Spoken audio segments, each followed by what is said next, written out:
अरे, पहले मिल, फिर बताता हूँ। जल्दी आना, क्योंकि टाइम बिल्कुल नहीं है।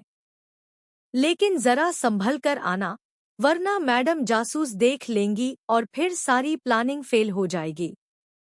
दोस्तों, अब कहानी में बड़ा ट्विस्ट आने वाला है। गगन अब भेस बदल कर करेगा इन्वेस्टिगेशन।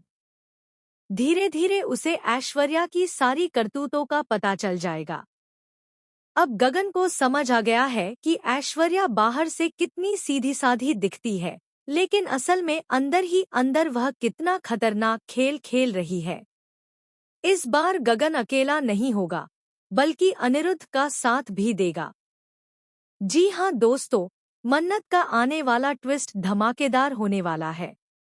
गगन के सामने ऐश्वर्या का सच खुल चुका है और अब वह समझ गया है कि ऐश्वर्या सिर्फ और सिर्फ झूठ का जाल बुन रही है। दरअसल ऐश्वर्या ने इस बार इतना बड़ा झूठ बोला है और मन्नत को ऐसे तरीके से फंसाया है कि मन्नत चाहकर भी अपनी मां की असलियत को पहचान नहीं पा रही। वह अंधे विश्वास में अपनी मां पर भरोसा कर रही है और उसी भरोसे में अपने ही पापा को सजा दिलवाने पर तुल गई है।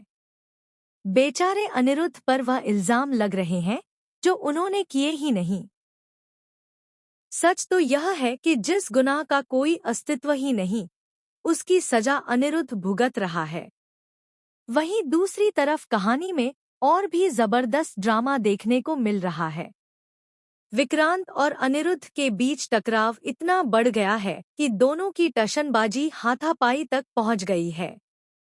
विक्रांत और मन्नत दोनों चाहते हैं कि अनिरुद्ध हमेशा के लिए सलाखों के पीछे चला जाए, लेकिन किस्मत के खेल कभी भी करवट बदल सकते हैं। अब मल्ला को भी सच्चाई का थोड़ा थोड़ा अंदाजा होने लगा है। उसे समझ आ गया है कि उसकी मां अशरा सिर्फ अपने फायदे के लिए उसका इस्तेमाल कर रही है। उसका झुकाव न मन्नत की तरफ है और न ही किसी और की तरफ, बल्कि वह बार बार झूठ बोलकर सभी को धोखा दे रही है। लेकिन दोस्तों, अब असली मजा तो तब आएगा जब गगन को एक बड़ा सबूत हाथ लगेगा। दरअसल गगन ने मल्ला और ऐश्वर्या को एक साथ गुपचुप बातें करते हुए देख लिया। यही पल उसके शक को यकीन में बदल देता है। अब उसके दिल में साफ हो गया है कि अनिरुद्ध सच बोल रहा है और ऐश्वर्या एक बार फिर सबको धोखा दे रही है। इसके बाद गगन ठान लेता है कि अब वह पुलिस की तरह बनकर खुद इस केस की जांच करेगा। वह वहीं जाएगा जहां से अनिरुद्ध और ऐश्वर्या की कहानी की शुरुआत हुई थी। और दोस्तों, यहीं से शुरू होगी सच्चाई की असली तलाश। जब गगन वहां इन्वेस्टिगेशन करता है, तो धीरे धीरे उसके सामने परत दर परत सच्चाई खुलने लगती है। उसे पता चलता है कि कभी ऐश्वर्या और अनिरुद्ध के बीच सब कुछ बिल्कुल ठीक था। दोनों एक दूसरे से बेहद प्यार करते थे। लेकिन ऐश्वर्या का असली चेहरा तब सामने आता है जब उसे समझ आता है कि अनिरुद्ध उसकी लालच को पूरा नहीं कर पाएगा।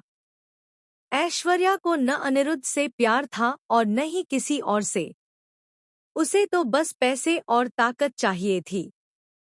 और जब उसे लगा कि अनिरुद्ध उसके काम का नहीं है, तो उसने बिना देर किए गगन को इस्तेमाल करना शुरू कर दिया। ऐश्वर्या जैसी औरत सिर्फ अपने फायदे के लिए जीती है। उसके लिए प्यार और रिश्ते सिर्फ दिखावा है। फाइनली जब गगन के हाथ इतने बड़े सबूत लग जाते हैं, तो वह हैरान रह जाता है। उसे यकीन ही नहीं होता कि कोई औरत इतना बड़ा झूठ कैसे बोल सकती है और अपने ही परिवार को तबाह करने में इतनी दूर तक जा सकती है। अब देखने वाली बात होगी कि क्या गगन इस बार मन्नत को विश्वास दिला पाएगा कि ऐश्वर्या झूठी है और हमेशा झूठी ही रहेगी। क्या वह